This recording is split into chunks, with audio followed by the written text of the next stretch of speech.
আসসালামু আলাইকুম, সবাইকে শুভেচ্ছা জানাচ্ছি আমি আমার আজকের রেসিপিতে। আজকে আমি ঈদ স্পেশাল ভীষণ মজার একটি ডেজার্ট আপনাদের সাথে শেয়ার করব। আর সেটা হচ্ছে নবাবী সেমাই। কোনো রকম ক্রিম ব্যবহার না করে একদম ঘরোয়া উপকরণে কিভাবে এই নবাবী সেমাইটা তৈরি করতে পারবেন, তো সেই রেসিপিটি আজকে আপনাদের সাথে শেয়ার করব। তো আশা করছি আমার আজকের রেসিপিটি আপনাদের ভালো লাগবে। তাহলে চলুন চলে যাই মূল রেসিপিতে। নবাবী সেমাই তৈরি করার জন্য আমি এখানে 2 প্যাকেট লাচ্ছা সেমাই নিয়েছি। আপনারা চাইলে কম বা বেশি নিতে পারেন।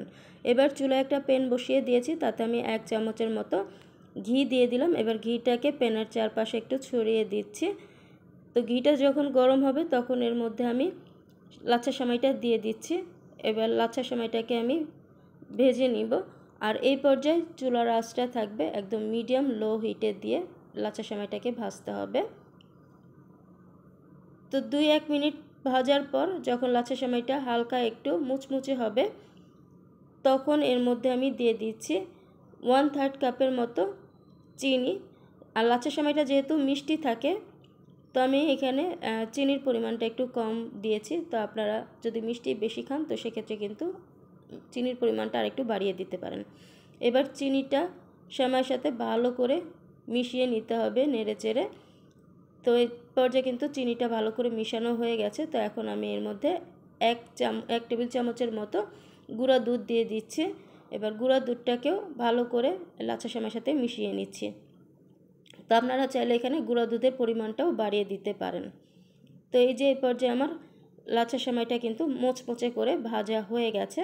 তো এবার আমি এটাকে নামিয়ে একটা যে বাটিতে আমি এই নবাবী সেমাইটা সেট করব, তো সেই বাটিতে আমি লাচ্ছা সেমাইটাকে প্রথম লেয়ারে সাজিয়ে দিচ্ছি। তো আমি একটু মোটা করে প্রথম লেয়ারটা দিয়ে দিচ্ছি, আর চামচ দিয়ে একটু চেপে চেপে আমি সেট করতেছি। লাচ্ছা সেমাইটাকে আমি সেট করে নিলাম। এবার এটাকে একটা সাইড করে রেখে দিচ্ছি। তো এবার নবাবী সেমাইয়ের জন্য ক্রিমটা তৈরি করে নিব। তো এখানে আমি একটা প্যানের মধ্যে 1 লিটার লিকুইড দুধ নিয়েছি। এর সাথে 1/3 কাপ গুঁড়া দুধ দিয়ে দিলাম। আর দিয়ে দিচ্ছি এখানে হাফ টিনের মতো কনডেন্স মিল্ক। আপনারা চাইলে কনডেন্স মিল্কের পরিবর্তে চিনিও ব্যবহার করতে পারেন, আবার কনডেন্স মিল্ক চিনি দুইটাই কিন্তু ব্যবহার করতে পারেন। আর এর সাথে আমি দিয়ে দিচ্ছি 2 চামচের মতো কাস্টার্ড পাউডার। এবার সব কিছু খুব ভালো করে একটু নেড়েচেড়ে মিশিয়ে নিচ্ছি। তো আমি এবার একটা হ্যান্ড মিক্সচার দিয়ে এটাকে ভালো করে মিশিয়ে নিচ্ছি, যাতে কোনো রকম লাঞ্চ না থাকে। তো এই যে আমি খুব ভালো করে সব কিছু মিশিয়ে নিলাম। তো এবার আমি এটাকে চুলার মধ্যে জাল করে নিব। আর এই পর্যায়ে কিন্তু অনবরত নাড়তে থাকতে হবে। আর চুলার আঁচটা মিডিয়াম করে রেখেছি যাতে শন না পড়ে। তো এই জন্য অনবরত নেড়ে চেড়ে এটাকে জাল করতে হবে। তো এই যে এই পর্যায়ে কিন্তু আমার ক্রিমটা বেশ ঘন হয়ে এসেছে। তো আপনারা ক্রিম তৈরি করার ক্ষেত্রে কিন্তু কাস্টার্ড পাউডারের পরিবর্তে এখানে কর্নফ্লাওয়ারও দিতে পারেন। তো আমি এখানে শুধু কাস্টার্ড পাউডার দিয়ে আজকে এই ক্রিমটা তৈরি করব। তো এই যে আমার ক্রিমটা কিন্তু বেশ ঘন হয়ে গেছে। তো আমি এর থেকে আর ঘন করব না, কারণ এটা ঠান্ডা হলে আরেকটু ঘন হবে। তো এবার আমি এটাকে নামিয়ে নিচ্ছি।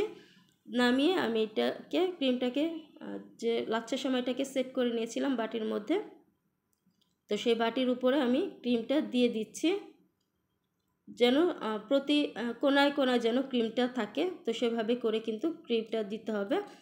এখন উপরে আমি আরেক লেয়ারে লাচ্ছা সেমাইটা দিয়ে দিচ্ছি। আর এই উপরের যে লেয়ারটা দিব, তো এই লেয়ারটা আমি একটু হালকা করে দিচ্ছি, কারণ নিচের যে লেয়ারটা দিয়েছিলাম সেটা একটু বেশি ঘন করে দিয়েছিলাম, আর এটা একটু হালকা করে দিচ্ছি। আর একটু চেপে চেপে সেট করে দিচ্ছি, যাতে কোনো সাইড দিয়ে ক্রিমটা না দেখা যায়। তো এই যে এখানে আমি খুব ভালো করে সব কিছু ভালো করে সেট করে নিলাম। তো এখন উপর থেকে আমি কয়েকটি কিশমিশ আর বাদাম দিয়ে সাজিয়ে দিচ্ছি। তো আপনারা আপনাদের পছন্দ মতো যে কোনো বাদাম কিশমিশ দিয়ে কিন্তু ডেকোরেশনটা করে নিতে পারেন। আমি এখানে কিশমিশ আর কাঠবাদাম সাথে পেস্তা বাদাম দিয়ে সুন্দর করে এটাকে সাজিয়ে দিয়েছি। তো এবার এটাকে আমি ফ্রিজের মধ্যে রেখে 1 ঘন্টার জন্য সেট হতে দিব।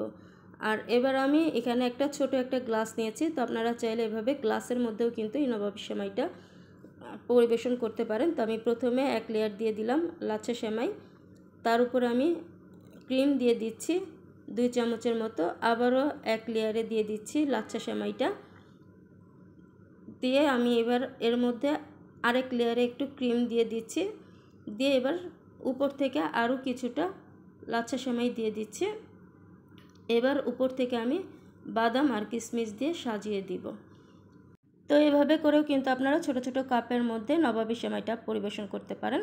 তো এবার এটাকে আমি ফ্রিজে ঠান্ডা হওয়ার জন্য রেখে দিব। তো আমি 1 ঘন্টা পর নবাবী সেমাইটাকে বের করে নিয়েছি। তো তৈরি হয়ে গেছে ভীষণ মজার এবং খুব সহজভাবে ঈদ স্পেশাল ডেজার্ট নবাবী লাচ্ছা সেমাই। একদম ঘরোয়া উপকরণে কিন্তু আপনারা এই লাচ্ছা সেমাইটা তৈরি করে নিতে পারবেন।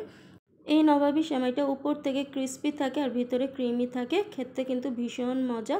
তো আশা করছি আমার আজকের এই রেসিপিটি আপনারা অবশ্যই বাসায় একবার তৈরি করে খেয়ে দেখবেন। আশা করছি আপনাদের ভালো লাগবে। ভালো লাগলে ফ্রেন্ডস অ্যান্ড ফ্যামিলির সাথে শেয়ার করবেন।